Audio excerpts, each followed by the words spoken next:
Juin 2021. Le président de la transition arrive au pouvoir dans un contexte de crise particulièrement difficile et complexe. Je jure devant Dieu et le peuple malien. Entre guerre contre le terrorisme avec une armée en manque de tout, pression internationale et tensions sociopolitiques, le Mali en 2021 était quasiment au bord du gouffre.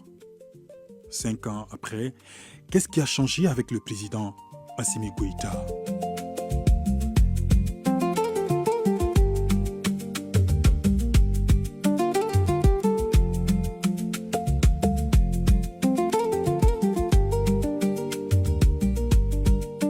Le chef de l'État commence par consulter d'abord ses compatriotes à la faveur des Assises nationales de la refondation, ANR, qui lui serviront de boussole.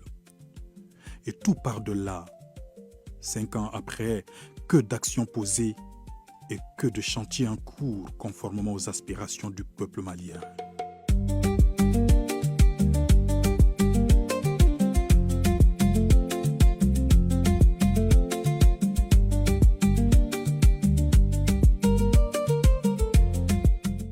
Dans le cadre de la modernisation et du renforcement du maillage sécuritaire à travers le pays, plusieurs nouvelles infrastructures ont été construites. Des camps militaires sont inaugurés dans de nombreuses villes stratégiques en vue de rapprocher l'armée des populations et réduire les délais d'intervention face aux menaces. Des dizaines de nouveaux commissariats de police, de brigades territoriales et de postes de sécurité sont aussi opérationnels un peu partout au Mali.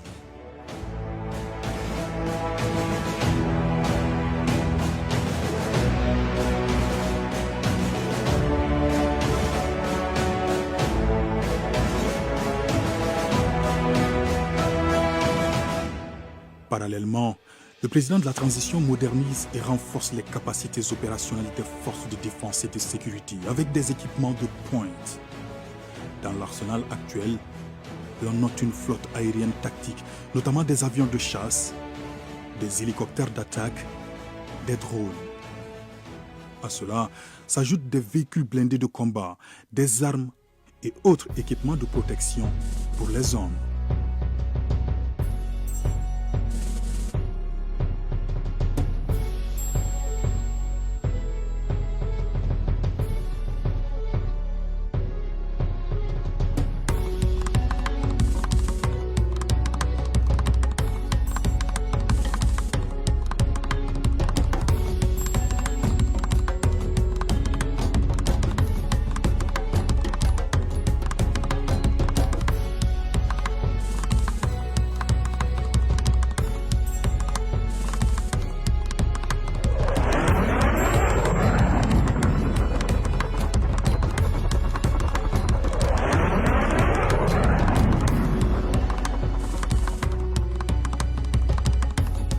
À Bamako et à l'intérieur du pays, un vaste programme présidentiel est en cours de réalisation. La construction en même temps de 15 hôpitaux de district, une première au Mali. Le président Goïta transforme ainsi des centres de santé de référence existants avec un plateau technique de dernière génération. Ces hôpitaux de district viendront surtout désengorger les structures tertiaires de niveau national, réduire les évacuations sanitaires et rapprocher les soins de qualité de la population.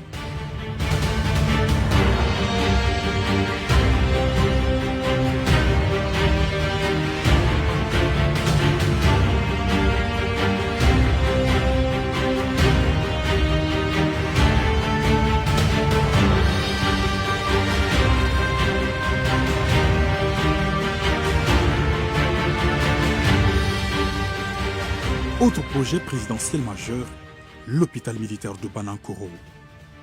Ce centre hospitalier ultramoderne de 4e génération est construit sur 15 hectares. Le président de la transition affiche là sa ferme volonté de bâtir un système de santé solide, moderne et surtout souverain, capable de répondre aux besoins pressants des populations civiles et militaires. Cet hôpital militaire de haut standing disposera d'un large éventail de spécialités médicales et chirurgicales avec un plateau technique de pointe.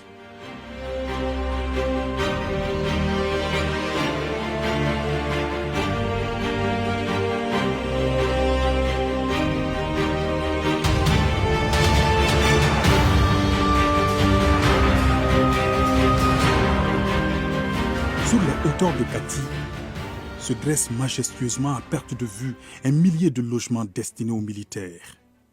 Première phase d'un projet présidentiel de 4000 logements. Ce programme immobilier vise à améliorer les conditions de vie des forces de défense et de sécurité, conformément à la vision du chef de l'État. Ces logements sont de type F3 et F4, bâtis sur 34 hectares. Ces travaux sont exécutés par des entreprises maliennes et entièrement financés sur budget national.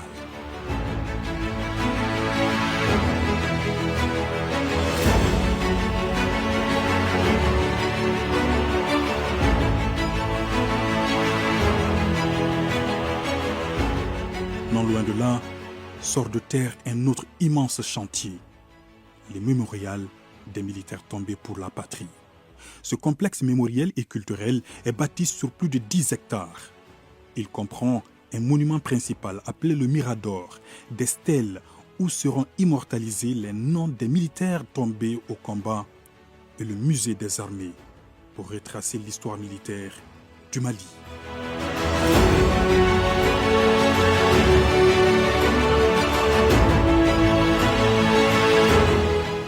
Le président de la transition accorde aussi une attention particulière aux enfants dont les parents ont sacrifié leur vie pour la nation. Il leur offre ici, ce 7 juin 2026, la Maison des Pupilles. Cet édifice moderne est un cadre idéal d'épanouissement, d'hébergement et d'éducation pour les pupilles. Les installations prévues comprennent notamment un bloc administratif et une infirmerie, une bibliothèque et une médiathèque, des bâtiments d'hébergement, des espaces de loisirs et des terrains de sport.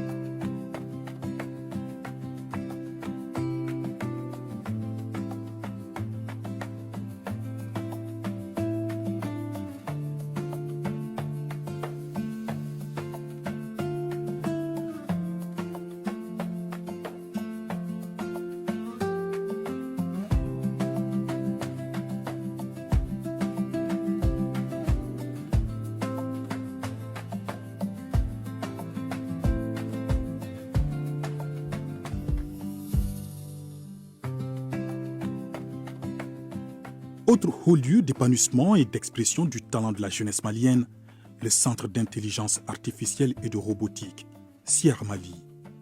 Ce pôle scientifique et technologique d'excellence en construction à Kati est voulu par le président Goïta pour inscrire le Mali dans la dynamique mondiale de l'intelligence artificielle.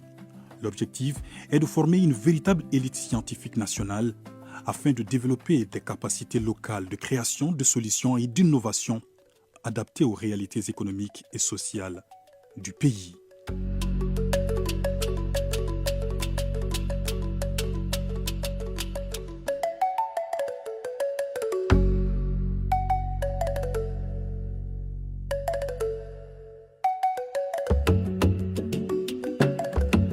Partons à la découverte de cette autre infrastructure majeure en construction, l'université de Sikasso.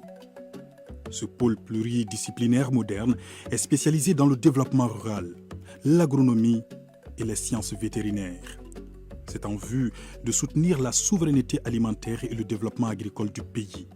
Le complexe universitaire propose ainsi plusieurs filières professionnelles, notamment à l'Institut universitaire pour le développement rural ou à la faculté des sciences agronomiques et vétérinaires.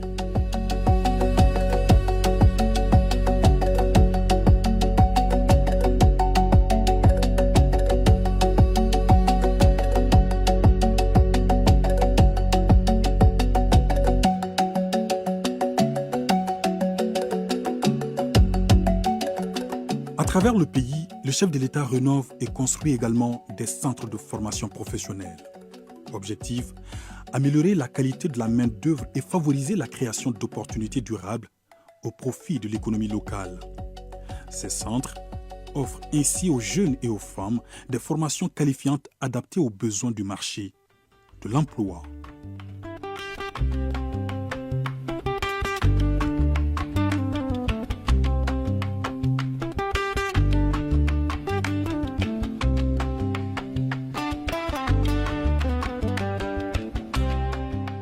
La gouvernance Assimi Goïta, c'est aussi la promotion des sports.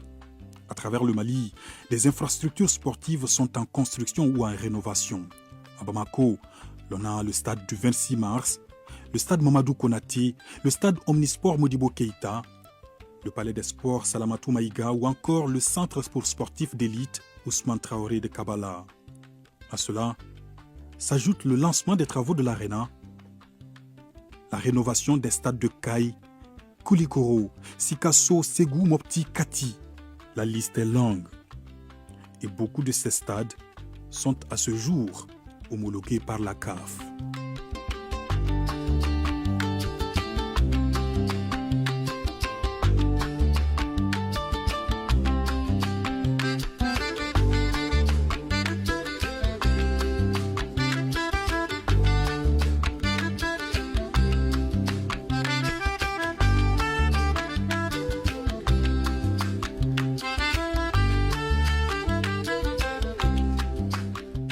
Et nous voici sur un autre chantier stratégique, les travaux d'aménagement de l'axe Bamako-Koulouba-Kati, un projet d'envergure qui prévoit l'aménagement de ce tronçon en 2 fois 2 voies. Le but pour le président Goïta est de moderniser les infrastructures, faciliter l'accès aux centres de santé, réduire les accidents et améliorer la mobilité entre la capitale et la ville garnison de Kati. Même objectif avec l'élargissement de la route nationale numéro 27, reliant Bamako à Koulikoro. In fine, il s'agira de répondre à l'évolution du trafic estimé à 57 000 véhicules par jour d'ici 2043.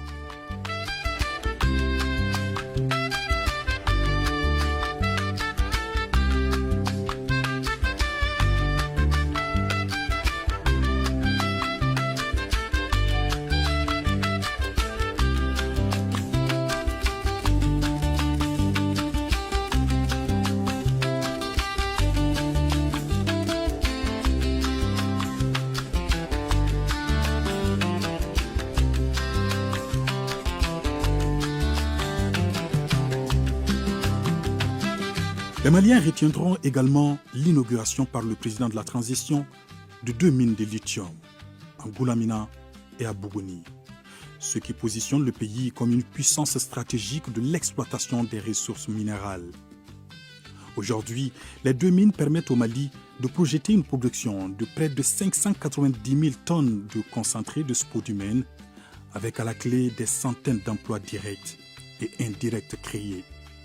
Parallèlement, il est entamé la construction de la toute première raffinerie nationale d'or à Bamako-Sénou. D'une capacité de transformation de 200 tonnes par an, ce projet vise à affiner localement l'or extrait dans le pays, renforçant ainsi la souveraineté économique de l'État.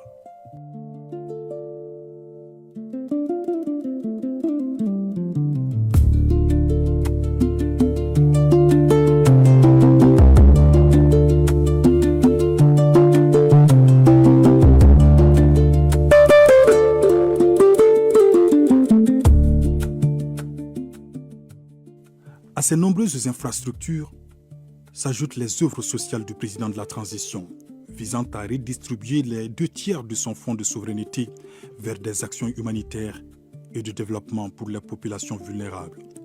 Les réalisations touchent entre autres l'accès à l'eau potable avec près de 600 forages réalisés un peu partout au Mali à ce jour, la santé et l'énergie avec l'électrification des centres de santé et des hôpitaux du pays, l'aide humanitaire avec la distribution régulière de kits de vivres et non-vivres au profit des nécessiteux.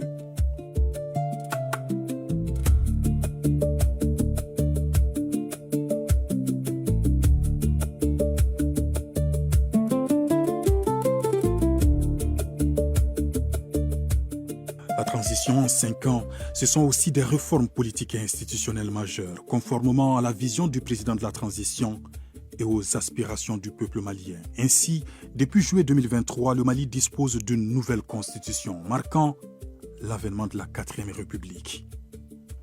Le pays s'est doté également d'un nouveau code pénal et code de procédure pénale.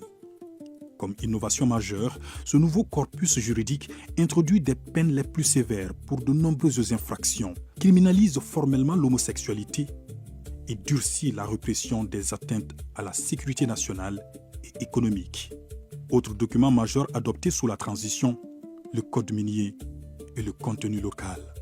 Le texte est instauré pour renforcer la souveraineté économique nationale, accroître les recettes de l'État et garantir une meilleure redistribution des richesses issues des ressources naturelles. De plus, le pays s'est doté d'un cadastre minier entièrement numérisé pour sécuriser les titres et garantir la souveraineté de l'État sur ses ressources. Autre acquis important, le pacte de stabilité sociale et de croissance. Cet accord entre le gouvernement, le patronat et les organisations syndicales a permis d'instaurer un climat social apaisé. Il repose notamment sur le dialogue permanent, des avancées salariales avec la rehausse de la valeur indiciaire des fonctionnaires ou encore la révision de textes fondamentaux comme le statut général des fonctionnaires. Par ailleurs, les concours et examens sont organisés actuellement en toute transparence. L'un des acquis de la transition est aussi la Charte nationale pour la paix et la réconciliation. L'objectif est la restauration de la paix, le renforcement de la sécurité, le raffermissement de la cohésion sociale et la consolidation du vivre ensemble à travers la réconciliation nationale. Le Mali sous la transition, c'est également une nouvelle architecture administrative.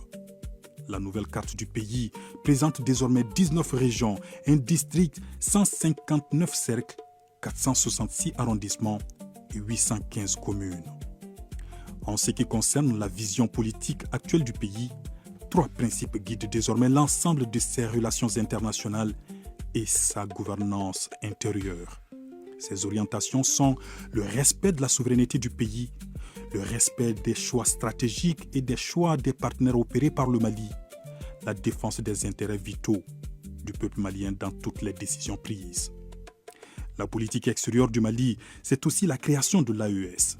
La Confédération des États du Sahel s'est imposée aujourd'hui dans l'architecture géopolitique régionale en redessinant l'équilibre sécuritaire, diplomatique et économique. Durant la présidence malienne de l'AES, la Confédération s'est dotée d'une force unifiée forte de 5000 hommes, d'une radio et d'une télévision, d'une banque d'investissement, d'un passeport AES ou encore d'autres symboles comme le drapeau, la devise et un hymne. Hommage au peuple du Sahel,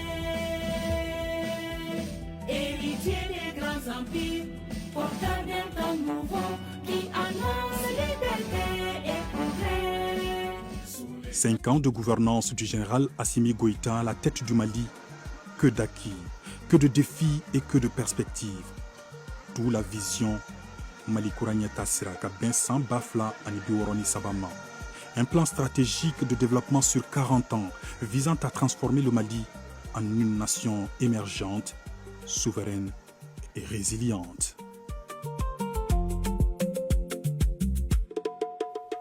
Entre défense et sécurité nationale, développement et diplomatie, le Mali reste debout face à l'adversité et à la menace permanente. Et pour le président de la transition, le peuple malien demeure la boussole et le centre de gravité de toutes ses actions, d'où son appel au quotidien à l'union sacrée et à la cohésion nationale.